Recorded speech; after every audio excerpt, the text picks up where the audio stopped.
Let's take a look at what we have on the board. We are asked to evaluate 1 plus root of 2 all over 1 minus root of 2. Whenever the denominator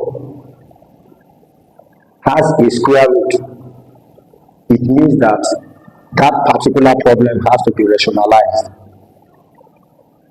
Now, what do I mean by rationalization?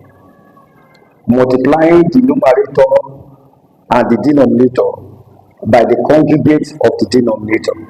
Now, what is the conjugate of the denominator? It's simply changing this sign to a plus sign. Invariably the opposite. So, in this kind of problem, what we need to do is this.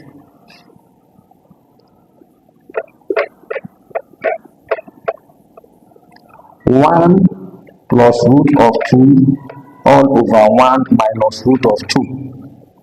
Multiply both the numerator and the denominator by the value of the numerator, but you are using the opposite sign. This sign has to change to plus. So I can write it times 1 plus root of 2 all over 1 plus root of 2. Okay, that is what we call the conjugate of the denominator. The conjugate of this denominator is 1 plus the root of 2. Since the sign is negative, each conjugate must be what? Positive. If the sign is positive, each conjugate must be what? Negative. So now you have done this, then you have to multiply.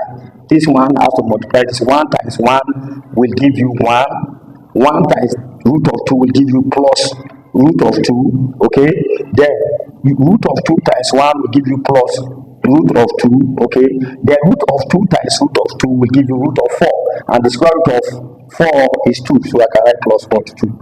All divided by the same thing applicable. 1 times 1 is 1. 1 times root of 2 will give me plus root of 2. Okay. Then root of minus root of 2 times 1 will give me minus root of 2. Then minus root of 2 times root of 2 will give me minus 2. The reason is that square root of 2 times square root of 2 is square root of 4, and square root of 4 is 2. So this is that. So you need to see how you can break this down. If you look at it, this is a like this and this can go together. Root of 2 times root of 2 plus root of 2 will give me 2 root 2. And there is 1, there is 2 here, so it's 3. So the numerator will be what? 3 plus 2 root of 2. Okay. Root 2 plus root 2 is 2 root 2.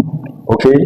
All over what is the value of the denominator plus minus, so this can cancel out and this will be minus what? 1, because 1 minus 2 is minus 1. So if you divide this by this,